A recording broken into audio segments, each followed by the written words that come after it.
And so let's keep in mind that, like when I used to work in palliative care, which I did for 7 years, and this nurse who wrote the book, she's Australian, and she wrote the book about 12 years ago now. They weren't talking about people dying at old age. They were mostly, it's about people dying before their time.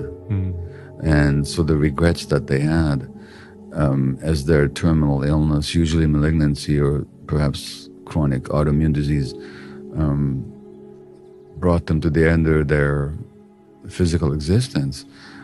What did they regret? And the top one was, I wish I had the courage to live my own life rather than the one that people expected of me.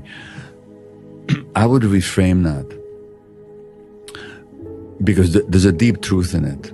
And as you know, and perhaps we've talked about, from my point of view, very often the people that do develop chronic illness are people that have suppressed their own true selves for the sake of being accepted to others. And that self-suppression has deep physiological consequences on the immune system, on the nervous system, on the heart, and so on. So that self-suppression is also physiological self-annihilation in some ways.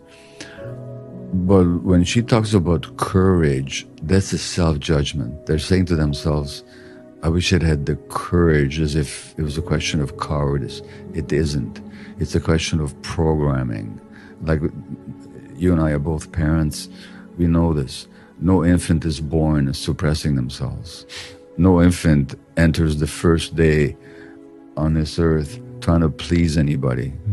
They're just being purely themselves, expressing their joy when it's there, expressing their upset, their distress when that's dominant, but they're purely themselves. So that what she calls courage, or what these people call courage of being myself, is actually a trauma imprint that for some reason they learned early in life, that to be themselves is to court rejection by their environment. So it's not a lack of courage. You can't talk about a 1-year-old lacking courage or a 2-year-old. It's simply an adaptation. Now, later on they say courage, but really that